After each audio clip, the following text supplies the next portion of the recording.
Okay, good morning and welcome to a day in my life as a singer trying to optimize my vocal health.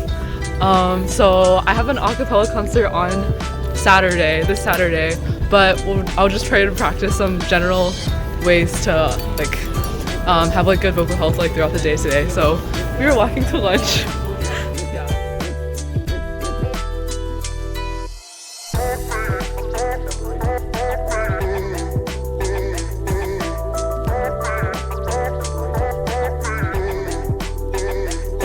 So this is my lunch. So it's important to have a diet with lots of protein and fiber. So both are very dense in nutrients. So they're also absorbed more gradually. So this makes it less calories, while also providing a lot of nutrition that you need. So I chose to eat this salad with strawberries and arugula, spinach, egg, and chicken. So that would be protein and a lot of fiber from the veggies and fruits.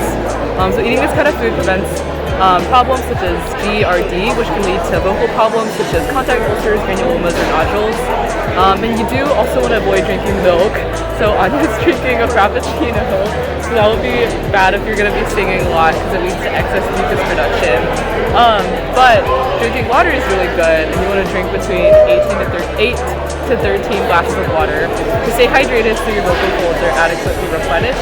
And it also helps keep your mucus thin, but enough so you can sing well. So now we're tabling for our concert. So this is Matthew. How are you?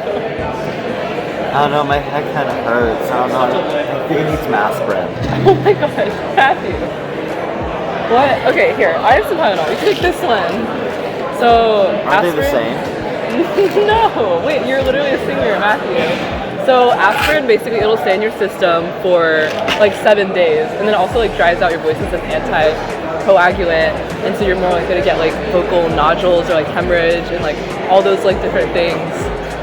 And then you're going to strain your voice. So Tylenol's a lot safer. It's probably the most safe pain reliever you can take as a singer.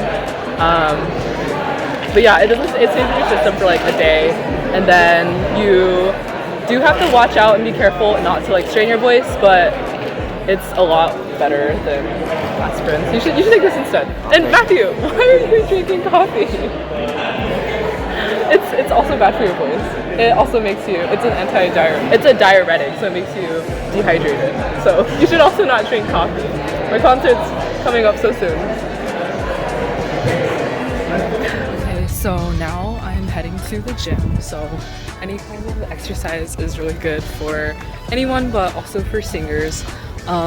So any physical exercise is going to help with your movement and your posture, especially when you're performing.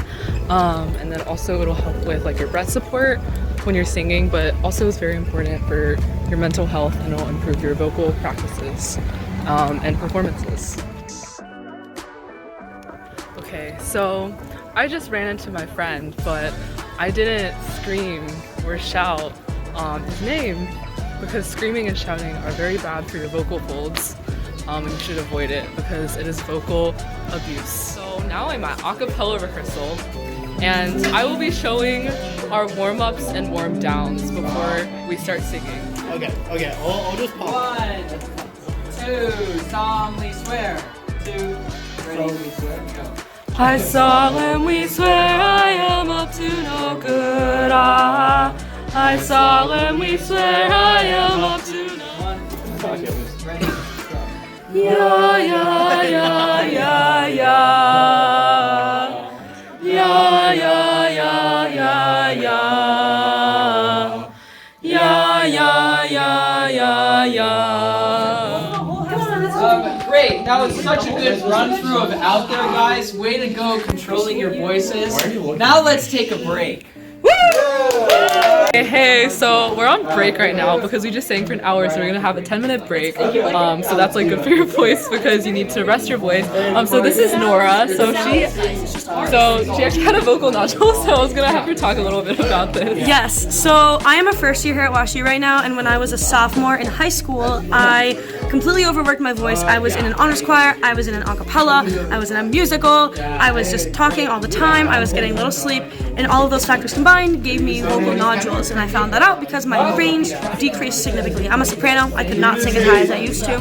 So I went to the doctor, and they looked, and I ended up doing vocal therapy for like 6 months, which involved lots of exercises that would look stupid, like lip trills and humming and like all that kind of stuff. And eventually I had to get the surgery, which meant they remove the nodules, but it's 2 weeks no talking, and then like physical therapy for your voice, which is voice therapy again, for another like 6 months consecutively afterwards, where I had to relearn how to talk, I had to relearn how to use my breath, and yeah, it was a long process. And now today, to prevent me from getting nodules again, it means resting my voice when it's tired, not pushing myself when it's high, when I'm singing high, not drinking substances that tire out my voice, and overall just being weary and listening to my body. Yeah. Yay, thank you, Nora. Of course. Okay, so this is Flo. My voice is kind of gone today, so I'm working on that. Thank you, Flo. Okay, so this is Lucas. This is our music director. So, as music director, how do you make sure our voices are like healthy and like make sure you don't overwork us? So we try to get breaks before everyone kind of overstresses their voices, and like yeah, breaks are good. Yay! Hello, I am back from acapella rehearsal. I'm gonna write a little bit in a vocal health journal, so this is important for kind of establishing a baseline for my vocal health and maintaining, just kind of recognizing like when I might need to see a specialist versus whether it's just like a normal fluctuation of my voice. It's just good for maintaining just a general sense of awareness and making sure I'm checking in with myself. Another thing I was trying to pay attention to today was just speaking well, making sure I have enough breath support when I'm talking, and like so like I don't have like vocal fry, and then also paying attention to like my like the onset of my voice, making sure there's no like hard glottal stop or like breathy aspirate stops. And then I'm gonna go to sleep because adequate rest is very important, and especially after going through a day of talking and singing, sleep is like one of the best ways to recharge my tired voice, which is my instrument. So it will help revive my instrument.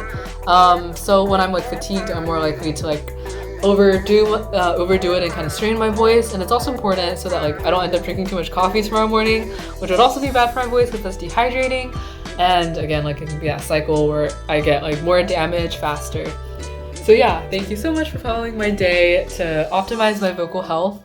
Yeah.